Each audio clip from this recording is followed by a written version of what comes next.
Very good evening, ladies and gentlemen, and welcome to the 182nd episode of the Together for Education webinars brought to you by Notebook.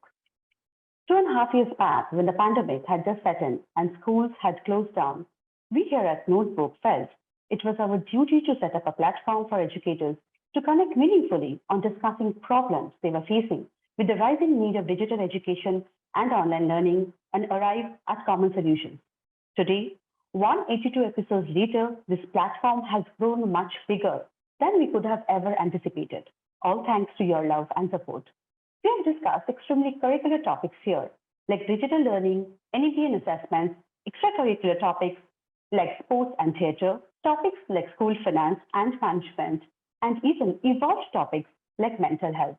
Today, we have a wonderful topic, connecting with nature. Nature is something the current generation is gradually drifting away from. There was a time when our parents had to impose a cut-off time to enter home from the playfields and get back to studies. Today, we see children need to be pushed out of the doors, away from their video games and fancy indoor stuff to make sure that they know what it is like being outdoors. With the pandemic raging outside our windows for the last 2.5 years, this problem has grown in leaps and bounds. Keeping the connection with nature has now become a necessity, as it's no longer coming naturally to this generation. Our first speaker on this topic is Mr. Philip Burrett. Mr. Burrett retired as the Deputy Headmaster from the illustrious Doon School in Dehradun after 44 years of serving in education across various institutions. Mr. Burrett served the Doon School as Housemaster, Head of Department, Dean of Activities, Dean of Students' Welfare, Deputy Headmaster, Second Master, and Acting Headmaster. With great distinction, he also carried out the visioning exercise for the Doon School in the year 2011 through an in-depth study of a number of British public schools and various schools in the US. Mr. Burrett qualified as a leadership trainer at Wellington College, UK in the year 2000. He's also an athlete, an adventurer, and a naturalist. And we here at Notebook are privileged to have Mr. Burrett as our senior advisor. Sir, thank you so much for being here today, and over to you. Thank you very much, Gagori, and a very good evening to you, Achin, Shabayu, Abhishek, Meghna, and all the rest of the team at Calcutta. Good evening, sir. And a very good evening to our esteemed panelists and our guests who've tuned in. A topic I have to say that is very close to my heart because I've done a lot of outdoor education myself. If you look at bygone days, we never had classrooms. Children learned by watching parents. Initially they were hunter-gatherers, and then we led a nomadic life as we tamed animals. And all the time we were in close touch with nature. We learned from nature. Then, of course, we became agriculturalists, and that meant a sedentary life. But as the crops grew, children learned from their elders. They drew on caves using charcoal. They learned to dance, tell stories around the fire. They learned the harvest seasons. They learned about rivers, and they learned about the moon and the stars. And even when the shamans or the village elders turned into teachers, they learned from their fathers as well, because they apprenticed with their fathers. They usually took the father's family business: shepherds, carpenters, hunters, fishermen, blacksmiths. And that was how life was. The early public schools in England, for example, only the princes and the royalty and people from the landed gentry could have tutors who came to their homes to tutor them. The rest never had schools. It was the churchmen who set up the early universities, and Oxford and Cambridge. And it was much later that the public school system emerged, but basically to teach the rich and landed people. It was much later that normal people were admitted to these schools. That's why they were called public schools, but actually they're very, very private schools. Most families were able to stay in touch with nature and have all their needs met from farming and rural practices, before the Industrial Revolution. But I think the Industrial Revolution was where things changed. The classroom concept emerged in the early 1700s because the new need was for a workforce that was obedient and could work hard in factories and mines. And therefore, we had classrooms where everyone sat in straight lines and neat rows, and there was a blackboard in front. And while this was not the ideal situation, it was the most practical and the most convenient and effective way to mass educate. But this again was it is far removed from what is Shanti Niketan or what was the early education in the outdoors. Yes, a very large volume of information could be delivered in a short space of time, but we pay the price because the kids now grew up in cities, not in rural areas. They grew up in large cities. And I don't think human beings were meant to live in large megapolises like Tokyo, Delhi and other places. Now, the world finds itself in a mess. We are facing an ecological nightmare: global warming, ozone depletion, shrinking ice caps, overfished seas, impoverished soils, and with that, of course, the floods and droughts. And we introduce subjects like EVS, and we make kids plant trees and go to nature walks and visit farms. We have come a full circle. We have lost touch with nature, lost the contact with it, and now we are forcing our children to get back into nature while sitting in these high-rise schools that look more like pink cakes that rise out of barren fields. In Dehradun, my city, I see the madness.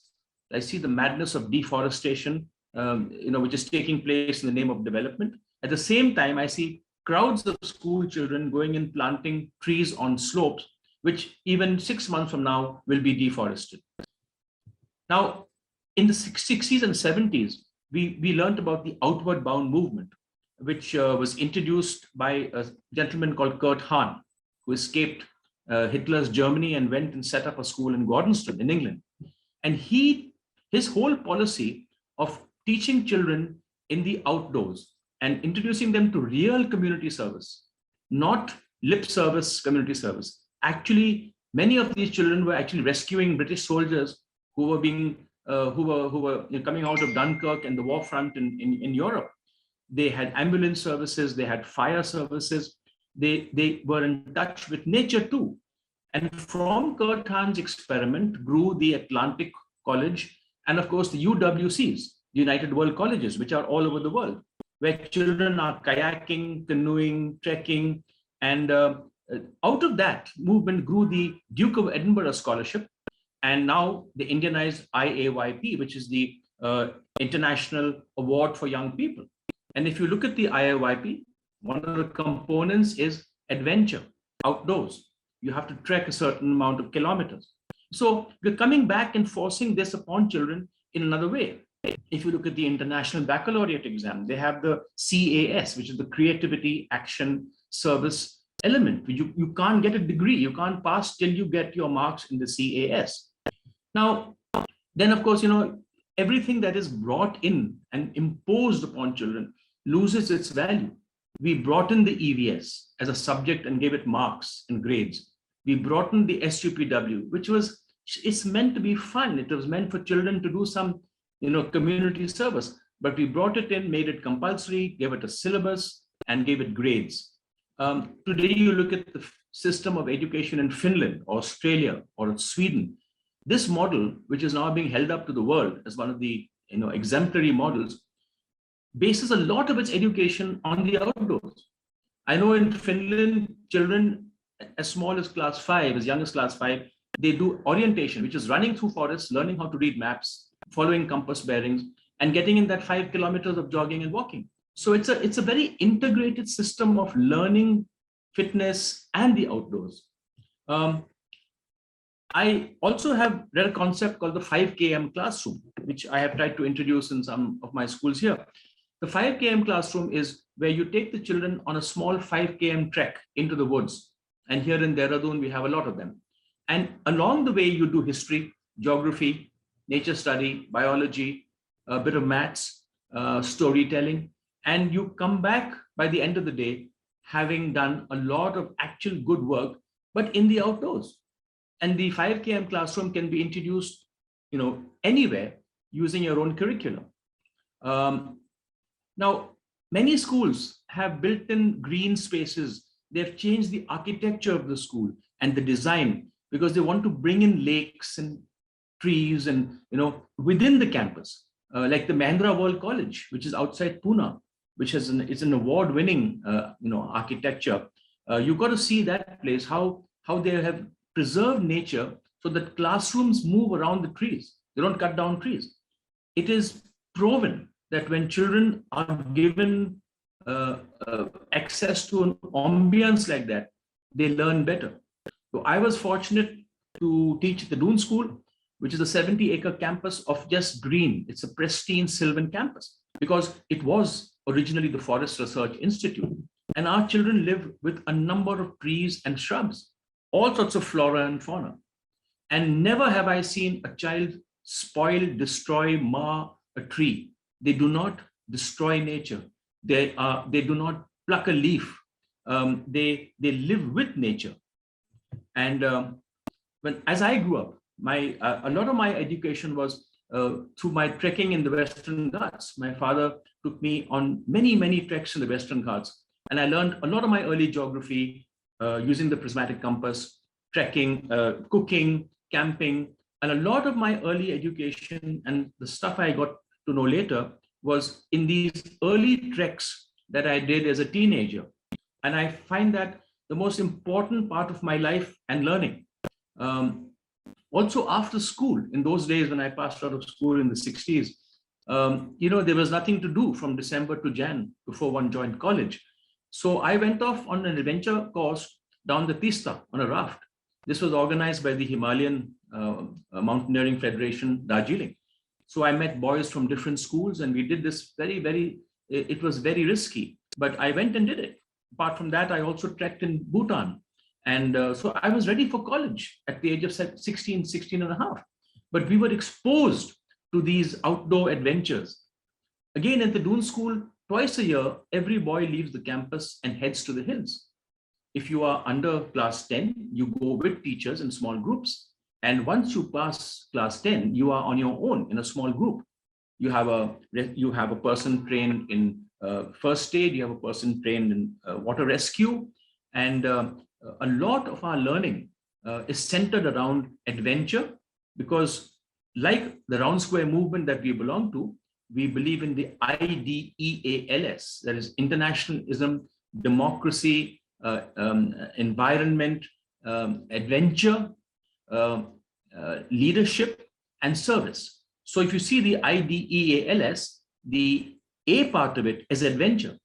And no boy passes out of the Doon School without doing his 2 midterms a year for 6 years.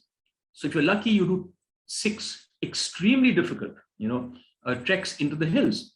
The other thing, of course, is that I believe that all schools should have a midterm or a trekking program to send their children as far as possible to not only just tree plant, but actually live in the wilds. I know a school in the States, which I visited. It's just out of San Francisco. It's called the Athenian School. Nobody gets a passing certificate there till they do a 3-week adventure program. The first week, you're with a group of people and 2 trained outdoor specialists. The next week is where the outdoor specialists pull away into the background and the group of children, 16, 17 plus, are out there fending for themselves, cooking, camping down. And in the last week, each child is alone, absolutely alone, not too far from his friends. The elders are keeping in touch. There's GPS, there's drones and all that, but they cannot get a certificate till they pass this test of living alone. Before I close, I believe that our boys are suffering from the deprivation of an exposure to the wild side that most boys have. This wild side that came, and our fathers and mentors took us fishing, trekking, hunting, camping. This is lost because our boys today are sitting in malls playing video games or at tuition centers. And rather than say that they suffer from toxic masculinity, I feel that they suffer from a lack of masculinity. And this wild side that they crave for, that boys are hardwired for, is being neglected. And that's why they get into all the trouble that they do get into.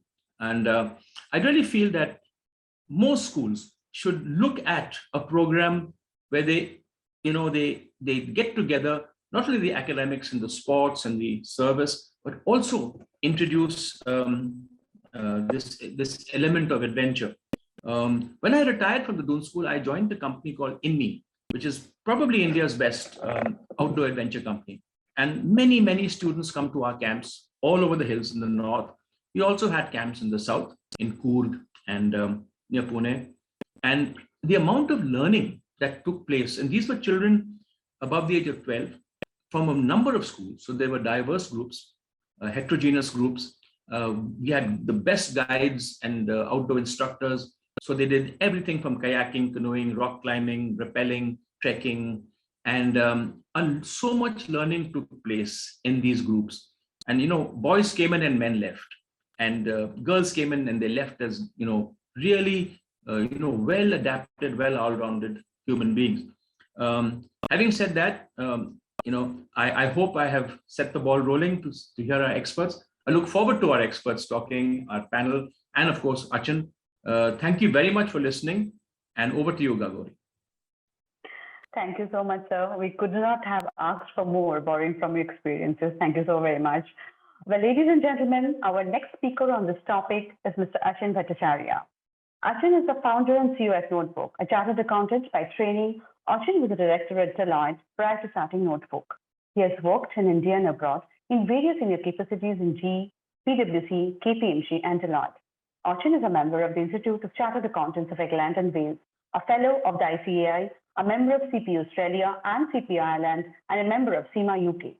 He is also the recipient of the prestigious Indian Achievers Award. An avid reader and a passionate traveler, Achin has keen interests in economics, history, literature, and philosophy. He's a regular speaker at various forums and chambers of commerce and also contributes regularly to numerous publications. He is also on the board of some of the most renowned corporates and contributes significantly to their brand strategies. Achin, over to you. Good evening, everyone. Gagori, am I audible? Absolutely. I once again welcome all of you to today's session. We can only love what we know, and we can only protect what we love.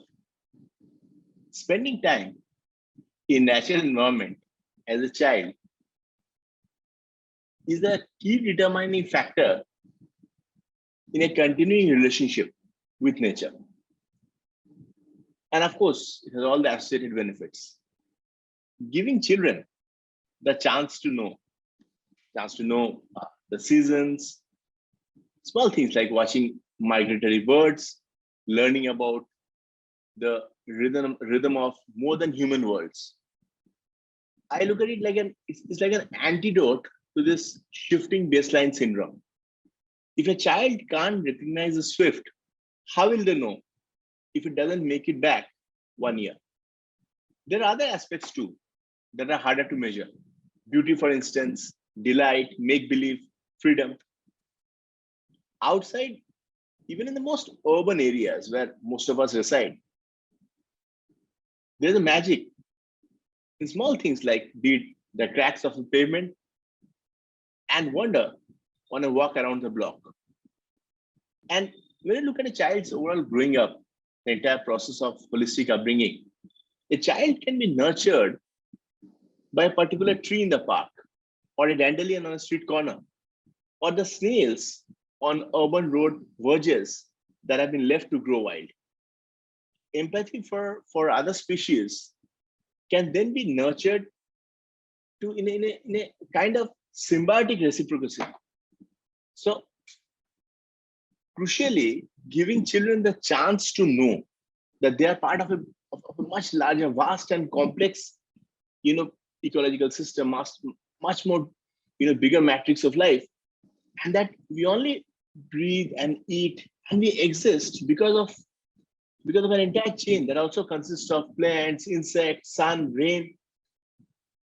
It really helps in ensuring that young minds understand. They understand the importance of caring about their fellow inhabitants, caring about nature, caring about animals. So I was reading about this, that according to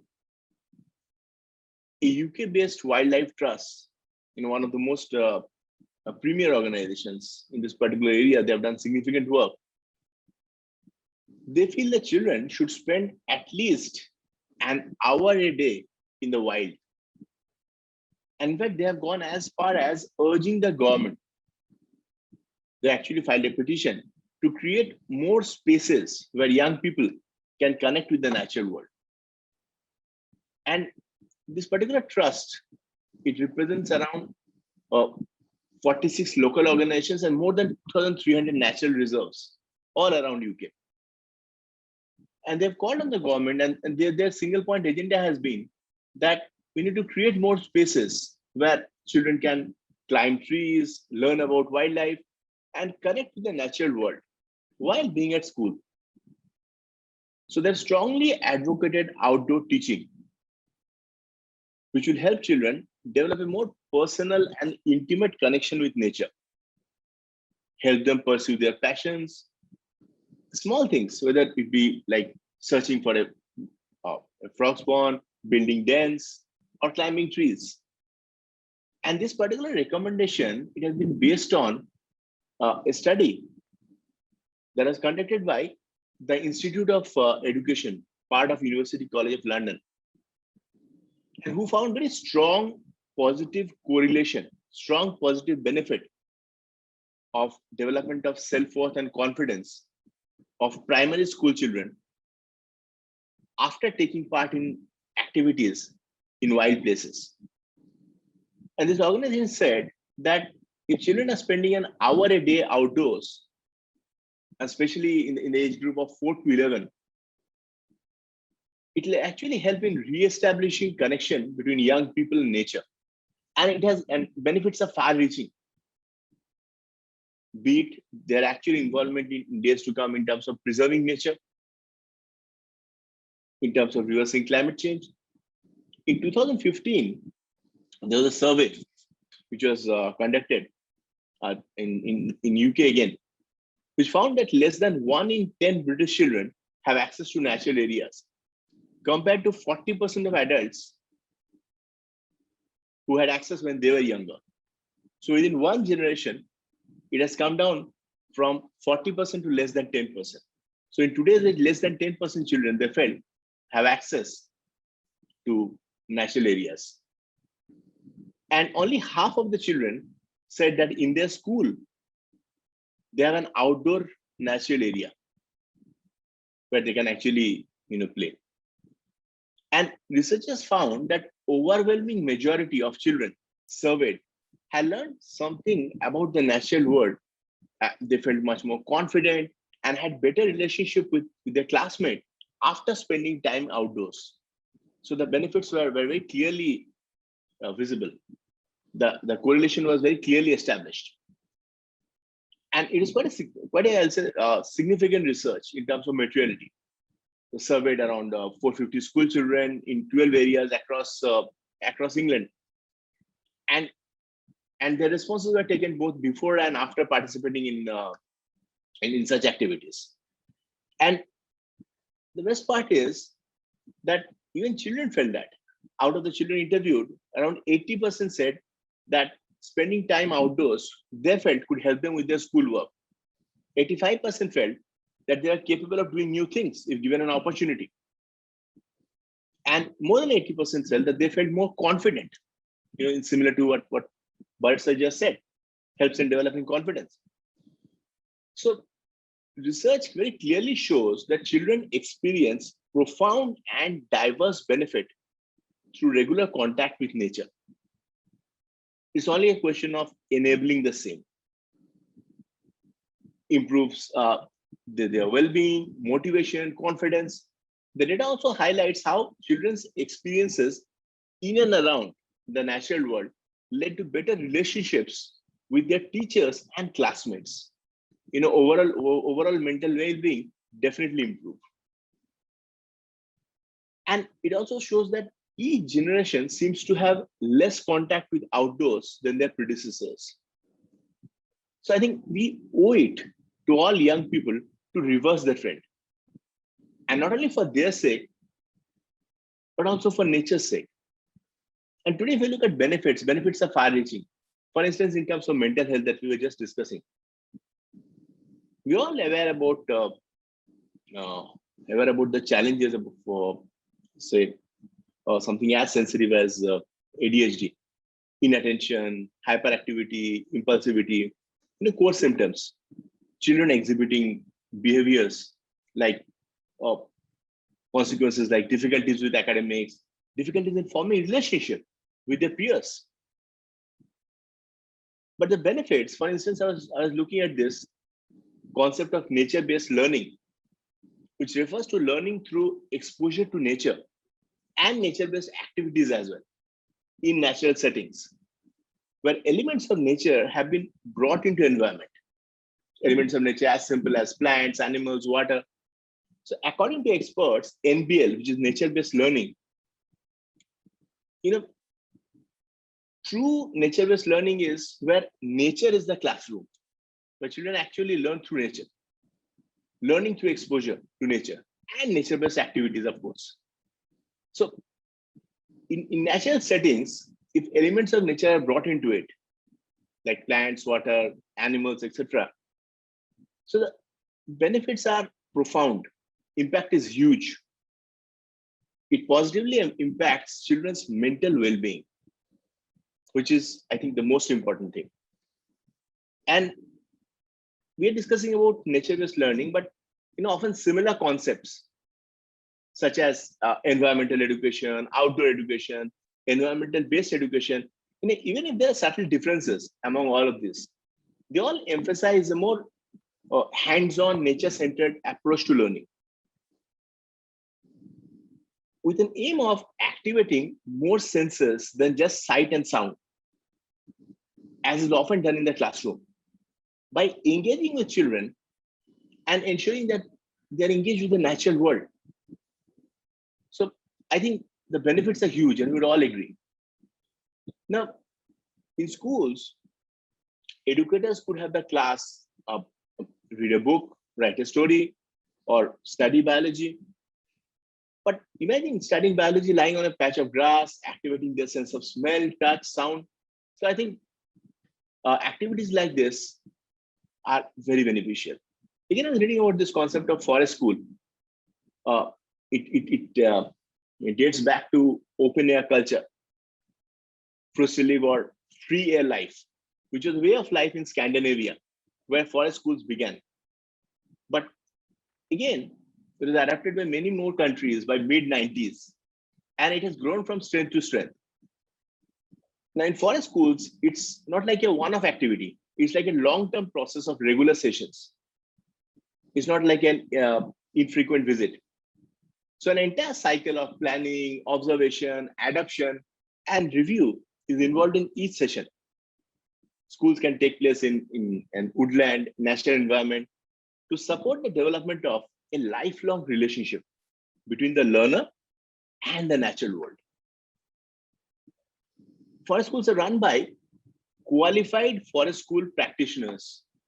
So it's an entirely different subject, who continuously maintain and develop their professional practice. The other very interesting incident that I wanted to share, I found this very positive and inspiring. And this actually occurred more than a century ago. In early years of the 20th century, tuberculosis had ravaged American cities, taking a particular and often fatal toll, especially on the poor and the young. In 1907, two Rhode Island doctors, Mary Packard and Ellen Stone, had an idea of mitigating transmission among children. So there were initial examples in Germany, and they wanted to follow those trends. They proposed the creation of open air schoolrooms, which was like first of its kind at that particular point of time. Within a matter of months, the floor of an empty brick building in Providence was converted into a space with ceiling height windows on every side and kept open at nearly all times. The subsequent New England winter was especially unforgiving, but children stayed warm in wearable blankets, known as Eskimo sitting bags, and with heated soapstones placed in their feet. The experiment was a huge success by nearly every measure. None of the children got sick. And we are discussing about a time of epidemic, that particular point of time. But none of the children reported sick. And within 2 years, there were 65 open-air schools around the country, either set up along the lines of Providence or simply held outside. In New York, private school, Horace Mann conducted classes on the roof. Another school in the city took shape of an abandoned ferry. So there was an abandoned ferry and school used to take place in that ferry. I was reading about very recently, Washington licensing outdoor preschools. First state in the US to license outdoor preschools so that young children can spend time hiking in the woods, learning about plants, poking at slugs in the outdoor programs. So this new preschool, great to read about this. But at the same time, when I was reading this, instantly what came to my mind was the initiative that was taken in our very own country so many years back by Gurudev Rabindranath Tagore by establishing Vishwabharati. They're actually shown the way to the world, conducting outdoor classes in harmony with nature, where students could be in sync with nature. Of course, here we're discussing about preschool, and Tagore's initiatives were, of course, for much more senior students. But I think the concept of studying nature in harmony with nature and how that can have a soothing and calming effect, it was really great and ahead of its time, no doubt, the free thinker. So I think these were a few instances that I wanted to share. These are a wonderful topic, very close to my heart personally. I thank all of you for giving me a very patient hearing. We have a panel of very senior educators here with decades of experience, senior principals.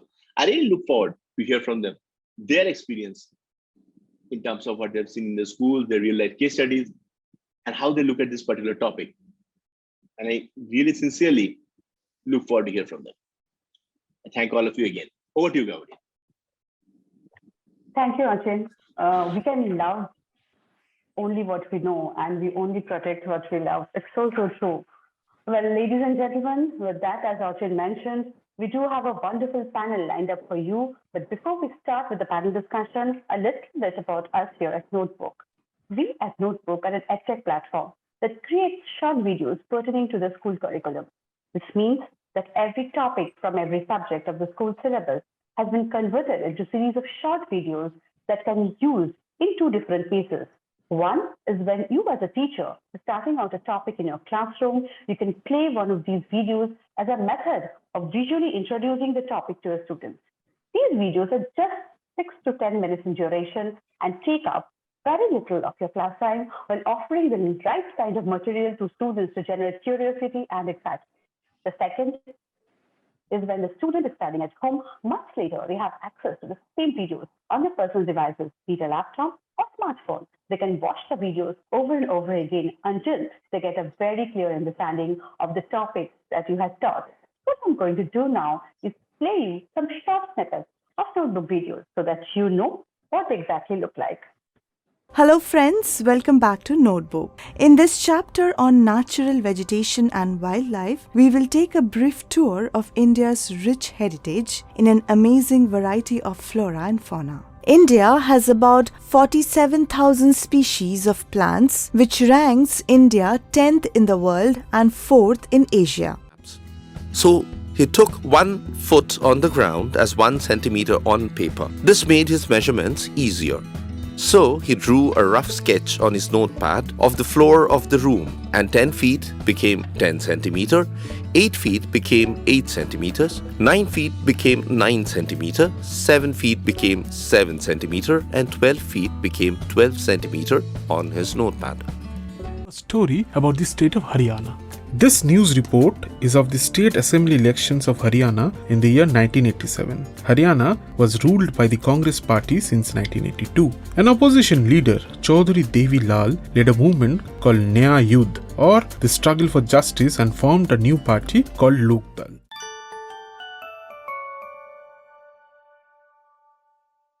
Ladies and gentlemen, those were some short snippets from notebook videos, as you just now saw. We have today connected with about 3,500 schools and have had more than 44 lakh students benefit from our videos. If you head over to our website www.notebook.school or use our mobile apps for Android and iOS, you would find more than 10,000 such videos at your disposal. With that, it is now time to introduce the wonderful panelists we have with us here today. We have with us Ms. Reetika Singh, Principal, Hopper International Smart School, Kharar, Punjab. Ma'am did her schooling from the prestigious Lawrence School, Sanawar, as a meritorious student who excelled in academics, sports, and co-curricular activities. She is presently the first co-educational school in the world on various platforms, including the IPSC. Ma'am began her professional career as a lawyer in the Punjab and Haryana High Court in the office of Senior Advocate Rajiv Atmaram until she realized her passion for training in people management, for which she had great potential. An avid reader, Ma'am also writes for an international website and is an extremely popular speaker for imparting guest lectures and a well-known life skills trainer. In her last assignment, she was highly instrumental in setting the first international baccalaureate school in the city called Oak Ridge International School, Mohali, where she was heading admissions, parents relations, events, and marketing. She was the vice principal with Ashiana Public School, Chandigarh, also imparting life skills training to students and counseling children and their parents.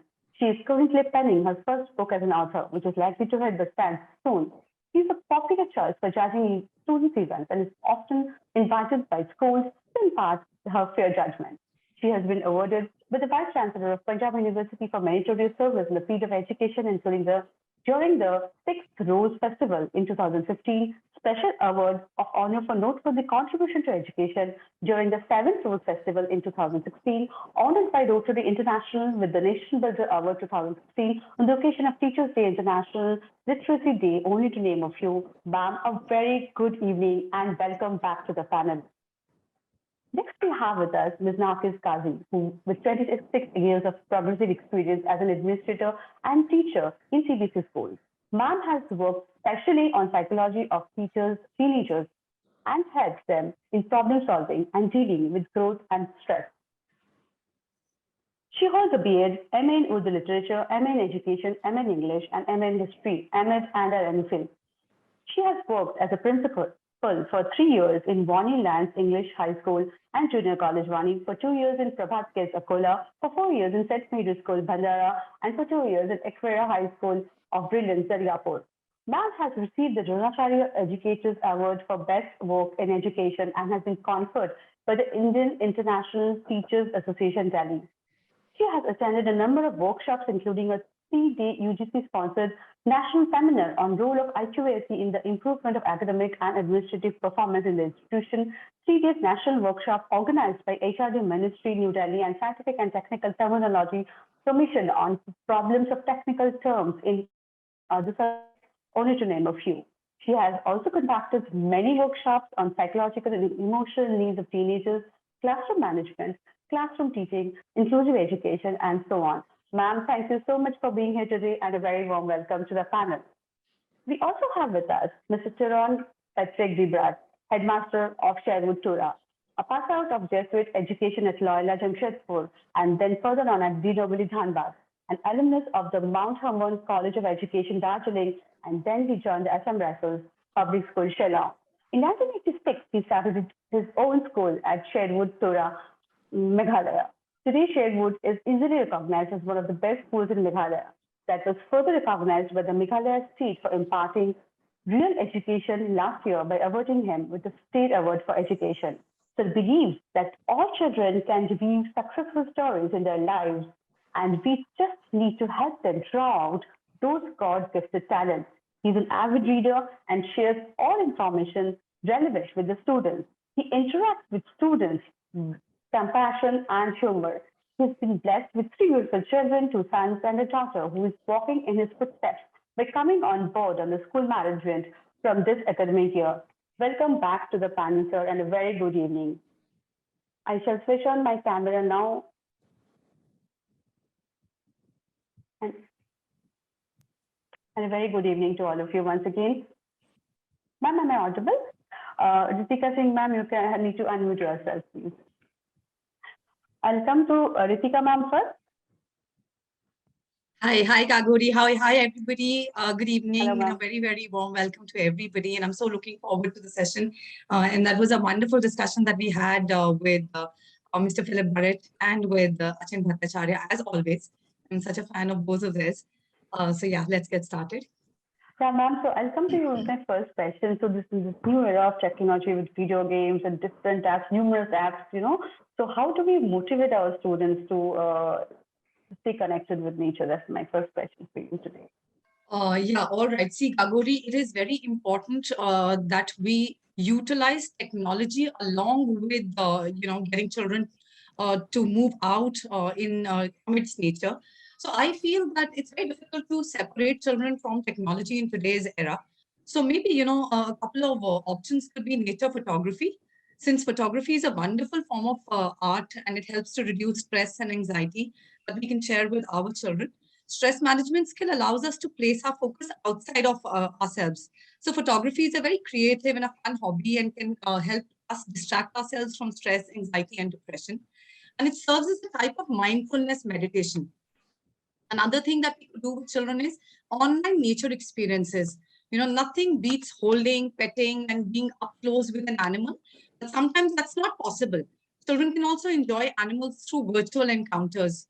We could do a virtual animal show with children. Some ideas could be maybe look for virtual programs and tours sponsored by zoos, the science centers, wildlife sanctuaries, farms, aquariums. We could also sign up for animal-focused online classes and camps. And there could also be some volunteer online with pet to, a therapy pet program. We could go on a virtual vacation by searching for websites that have live cams of animals in the wild, including bird nests and underwater marine life. Other than that, we could also, be an electronic wildlife watcher. So there are a lot of programs that are available maybe on National Geographic, on Discovery, wherein, watching nature on TV like Planet Earth, leading to feelings of awe, joy, happiness, and lesser stress.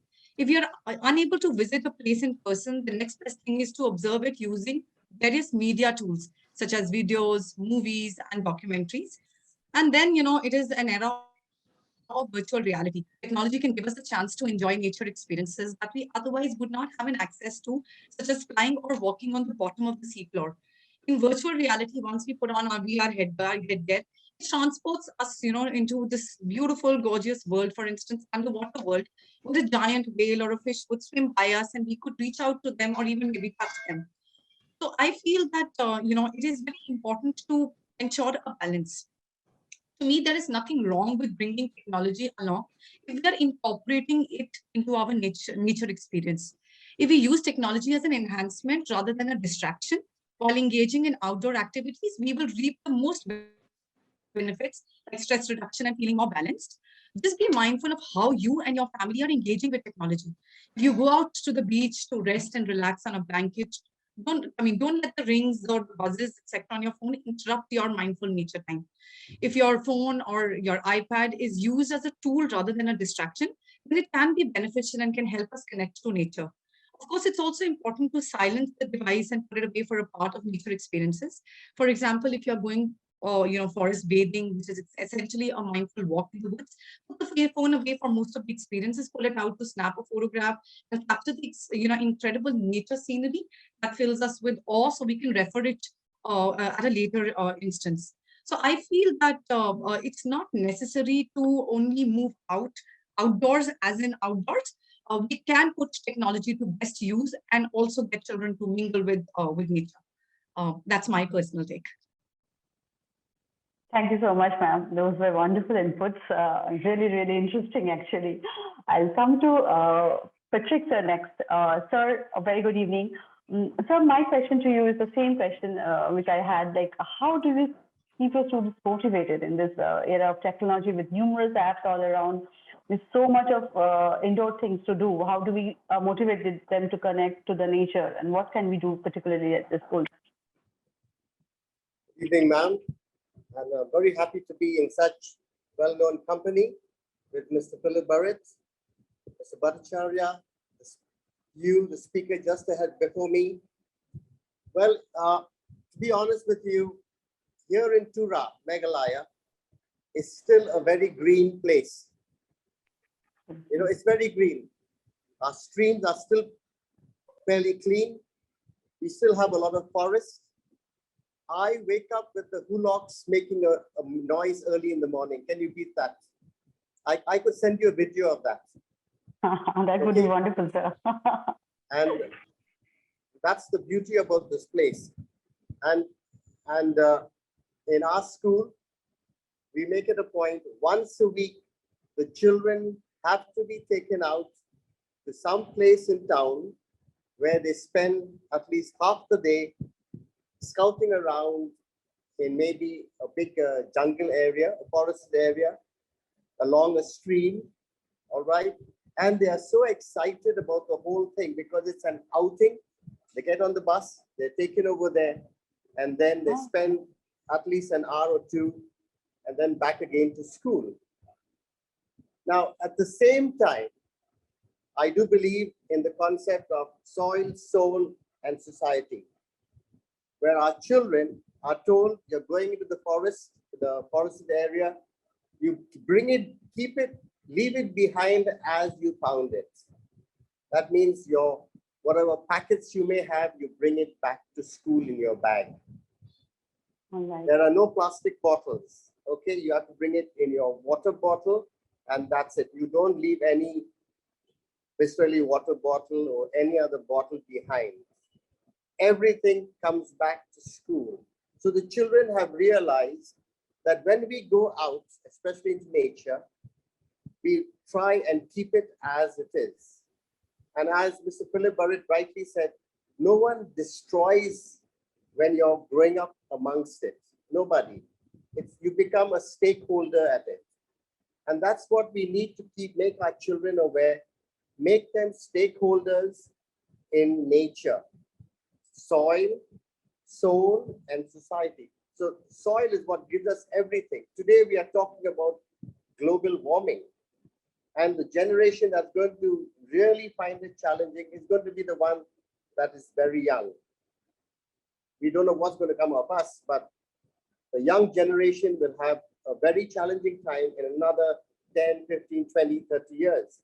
So it's all the more imperative that these children are exposed to nature and giving it back to nature. Now, there's another thing that we do have over here. Once a year, we call it Operation Lazarus. Okay, Lazarus is a biblical character where he was dead and he was brought back to life by Jesus Christ. So we pick up an area which is pretty dirty. We give the children gloves and gumboots, and we go into the area. We pick up all the garbage, maybe tires, plastic, things that are just thrown, and it is collected, put into the municipality vehicles and taken off. So this is whenever we say, okay, we're going to have Operation Lazarus, normally it is held on a Saturday.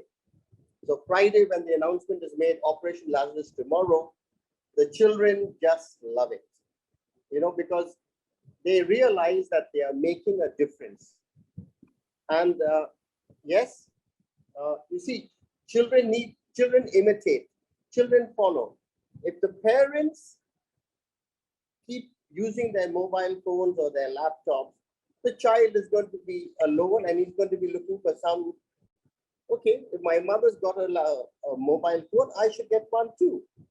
And I keep telling the parents in my school, when you're spending time with your child, no distractions. The mobile phone, the laptop has to be kept away. Spend time with your parents. Make your child help you in the garden, you know? Yes. And so a lot of children do come Next day they come with maybe a flower or a plant, which we put in school. We plant it in school. And thereby the children, that's about roughly 600 children, are all stakeholders in their own homes, in the school, and the bigger children are stakeholders in town. We are blessed with a number of national parks, the North Trek National Park, okay, the Balkram National Park. We have the Sidhu Caves. Now, these are all beautiful places worth visiting. And when we all visit these places, maybe once or twice a year, and we stay mostly under the stars at night, okay, the children love it. They love it because the sky is so clear. Normally this is held, let's say, October, November, and then maybe in March, April, okay, where there's no more, the threat of the winter is not there and it's not likely to rain. And the children love these experiences. And when we spend about 2 nights in those places, the children have so much to talk about. Come back home, they're so excited. So we have managed to maintain a balance between technology, which is so important today, and at the same time, learning, because nature has so much to offer. It teaches us patience. It teaches us to look after things, God-given things. And we managed to maintain that balance between technology and nature. Well, madam, that is the success story over here. And I'm fortunate I'm in Meghalaya. And maybe as Mr. Burrett said about Uttarakhand, and when I was in Darjeeling, we used to go down the Tista as well. I'm talking about the late 70s and early 80s. We used to do that. It was beautiful to be living in nature. Absolutely. Thank you. Absolutely. Thank you. Thank you so much, sir. That was truly, truly wonderful. Next, I want to come to Nargis ma'am. Nargis ma'am, you have to switch on your camera and you have to unmute yourself, please. Ma'am, are you there? Ma'am, you have to unmute yourself. Hello, ma'am. Hello, good evening. Good evening, ma'am. So, ma'am, my question to you, I'm good, ma'am. Thank you so much. So, ma'am, my question to you is like, what methods, what are the things you want to implement, you actually have to do to keep the students connected to nature? Good evening, everyone. Actually, nowadays, all the children are too much engaged with mobile phones. Actually, earlier we were not allowing mobile in school, but nowadays, now school is in mobile. So it is very difficult to, to get back children from that mobile to school and then school to nature. So in our childhood, when we were students, it was totally different. Most of the time of ours we were spending among nature. We were playing, we were collecting sample of sand, stones, leaves. And nowadays it is very difficult for inculcating the values, inculcating those habits among students. We have to, plan different programs in school. Like school is playing very important role. Like there is no greater privilege, no greater opportunity than the raising of the next generation. And we teachers, we educators are really privileged to have this opportunity. So small things we can, add, or we can, it can be the part of our daily curriculum or teaching or activities. Like we can inculcate gardening. We can tell them indoor garden can be planted by the help of students. We can tell parents to inculcate such values among students, gardening. Then instead of going to movies on weekends or going to resorts, we can tell parents to take them to some parks to visit, and they can take samples of different kinds of leaves. And then school can take them to trekking, to the students between nature, so they can, see the beauty of nature instead of going to malls and, different places with parents. Even we can take them fishing. So different things we can encourage them for outdoor activities instead of making them sit in the classroom and doing the activities.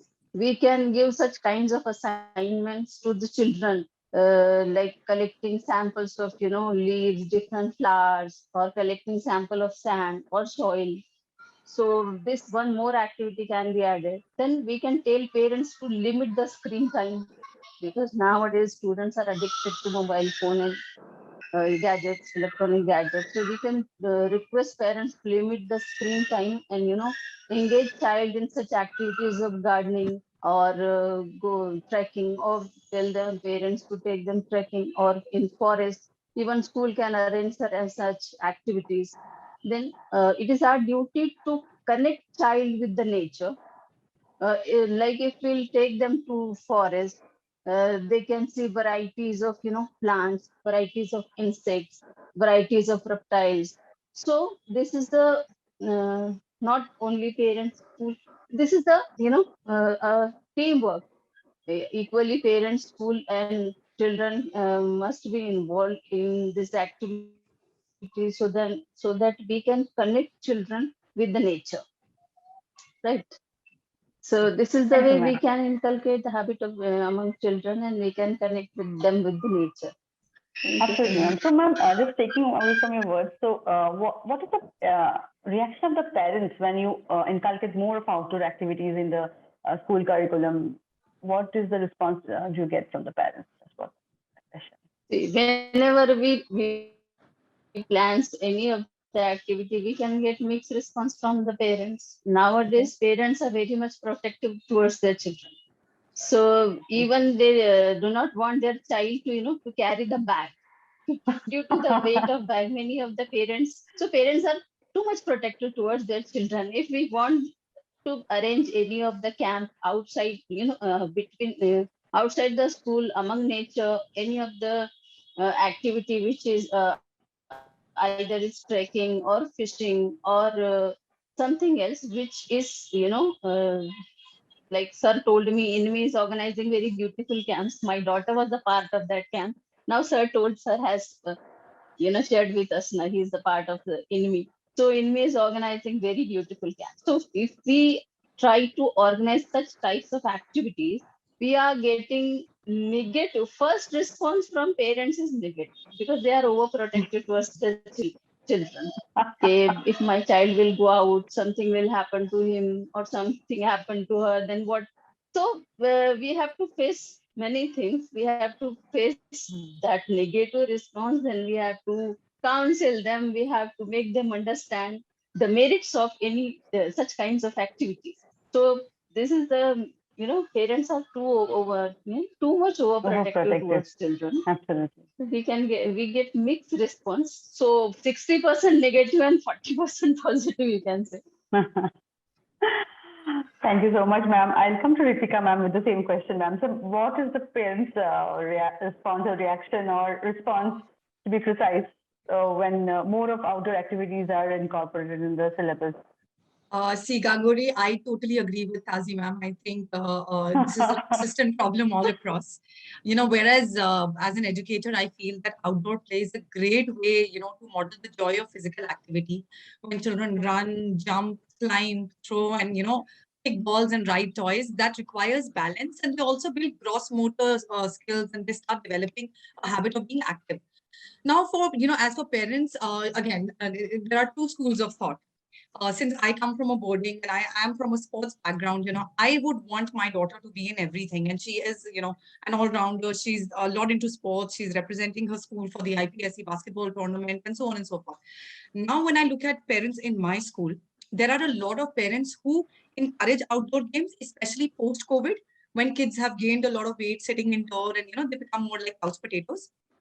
However, the other school of thought, is that parents are a little too over concerned about the child's health. Whereas I feel that the health would be better if the child is more physically active. but parents feel that, owing to severe weather conditions, summers at times are way too severe, winters are too cold, monsoons, they feel that the child would get wet and, would catch a cold.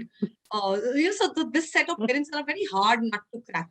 It is very difficult for us to make them understand the importance of physical activities and to keep the child outdoor. So they would just want the child to be kept indoor in air-conditioned classrooms, at the maximum take them to an activity room where the child is comfortable. So comfort is the key. We've grown up understanding that we need to move out of our comfort zones, whereas this school of thought of parents want kids to remain in their comfort. So it is quite a challenge for us as educators, because no matter how much we want to try, giving them the opportunity to move out, be amidst nature, sweat it out, it's very difficult to convince this set of parents. So a lot of times, again, it is a 60-40 ratio, like Qazi ma'am has just mentioned. I totally agree with her thought process. Thank you, ma'am. Thanks for that. So I'll come to Patrick sir next. Sir, what is your response or reaction at the school when you inculcate more of outdoor activities in the curriculum? I think I'm pretty blessed, actually. So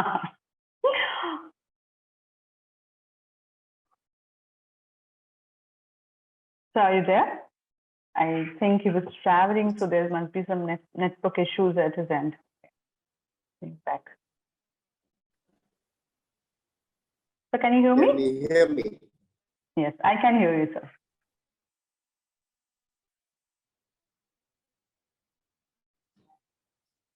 Actually, because parents are very cooperative, and you just say, we're going to do this, and they say, okay, go ahead.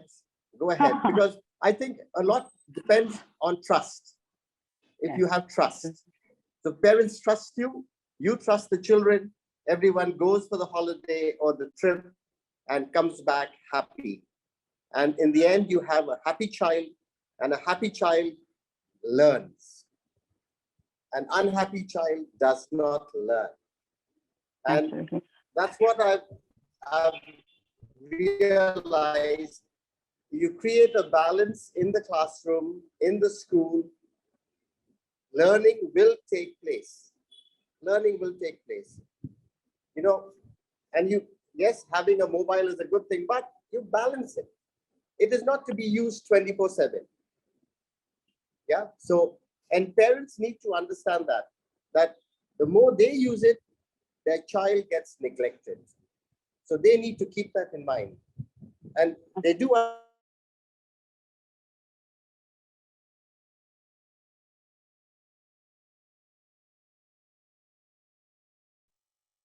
I think he's again facing some issues.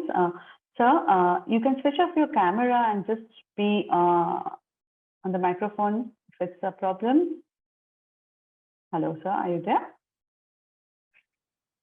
Okay, so I'll just carry this on with Reetika ma'am. So do you think it gets better with the places where you belong to? Like maybe the urban parents are more protective. They don't want their kids to go out more. Maybe the rural or semi-rural parents. There's difference from the geographic areas. It depends. The reaction differs from places to place. Gaguri, yes, to a certain extent, I do feel that parents in the northern segment are a little too overprotective about their children. When we move towards the rural belt, since they are not used to so many amenities and they do not have so many avenues of distractions for Absolutely, children, that's what I feel, outdoor activities is the go-to thing for them. Now, for instance, if you're running an evening academy in the school premises, which is open to all, more often than not, you would observe that a lot of rural, belt children are availing of the opportunity, whereas the urban population is more comfortable being indoor, preferring a home tutor coming and teaching the child. So, it requires a complete revamping. And I really want to ask Patrick, sir, what can be done to win that trust from parents? Because we've tried our hardest. But when it comes to children, I think parents are a little too possessive about their children. So please, sir, if you could throw some light on helping us gain more trust, of our children and our parents around. Because no matter what we do, we are unable to get that kind of support. Could you repeat that question, please? So my question to you is that how should we gain the trust from parents? Because no matter how much we try to make them understand the importance of outdoor activities and the importance of sweating it out for a time, we are unable to, gain that trust from the entire segment. So like Qazi ma'am said, it's about 40% who would trust us and 60% still require a lot of efforts from our side. So if you could please throw some light on that, sir. The mantra that I follow here is I run a day school. So running a day school, you meet parents more often. You go to the market, you bump into them. You go to buy gas, they are there. All right, you meet them all over the place. And I make it a point to visit at least 3 homes a day. Wow. A day, yeah, after school. I'll just visit a home casually and see the situation. And you build up a rapport. So this rapport that the school has with the parents comes very handy and very understanding, because when we just say we're going to take the children, even children who are sick want to come to school that day, because they know their child is going to be taken care of and he'll be brought home safely. So the whole idea is basically trust. They trust you and they give you 110%. That's what I've. But I like this idea of visiting at least 3 homes every day. Hats off to you and your commitment, sir. We need to invite that. That was wonderful, sir. So I'll just come. The last question for you would be like, how do you inculcate the love for nature in the students, sir?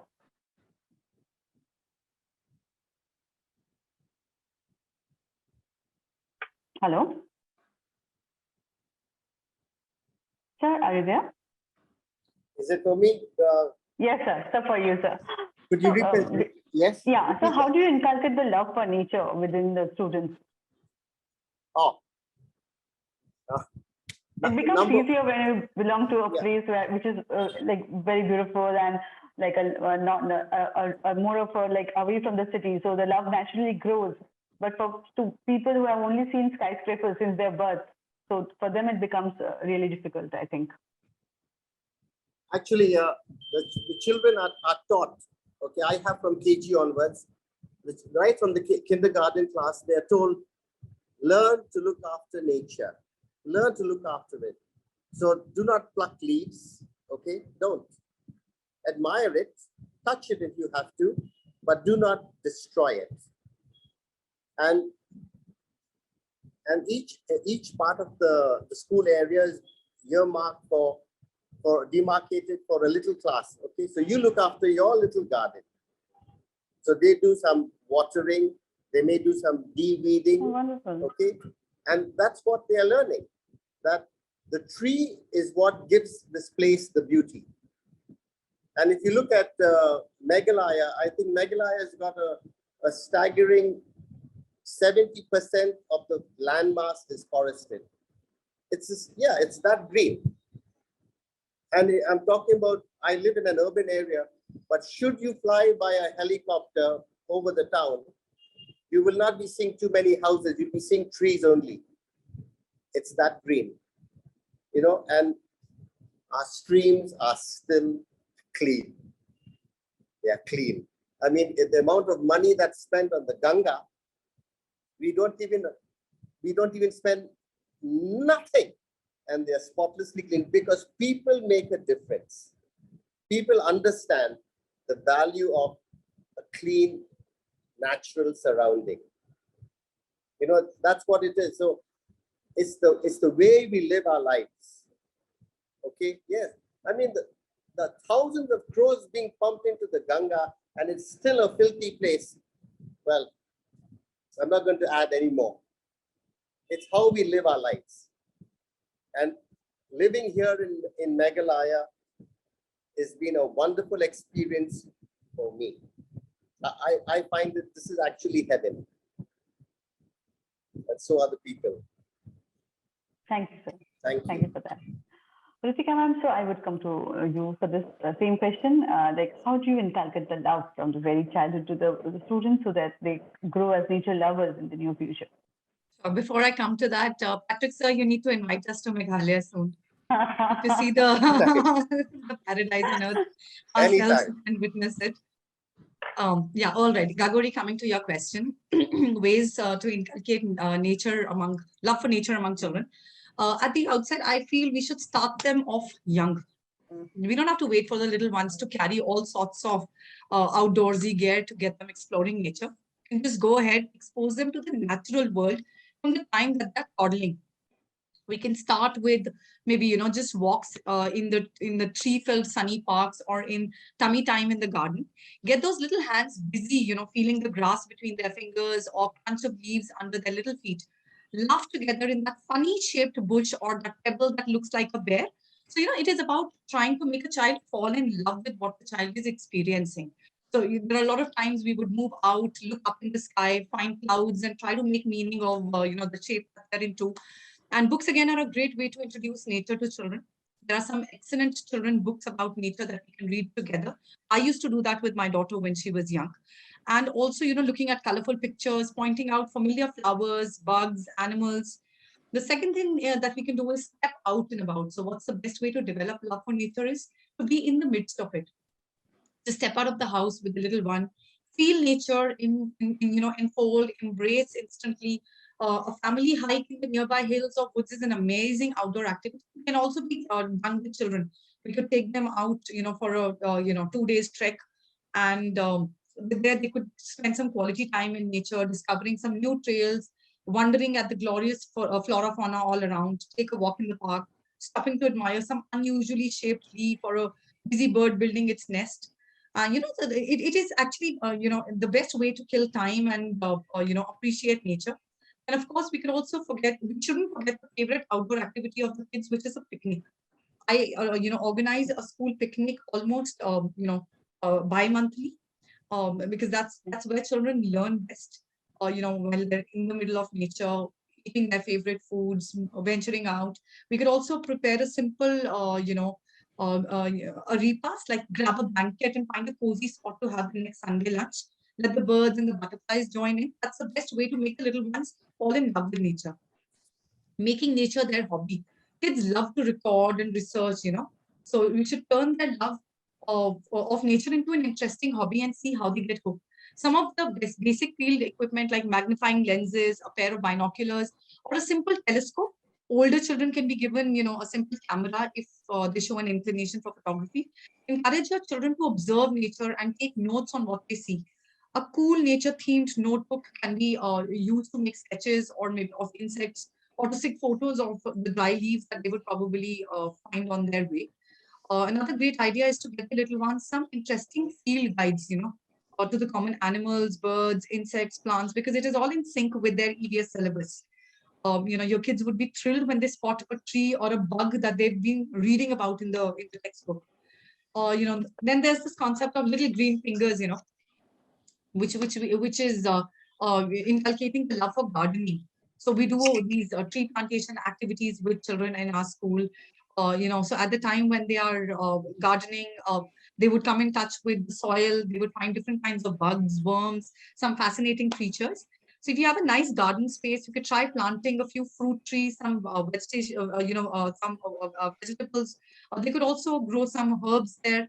Some plants which are genuinely good for health.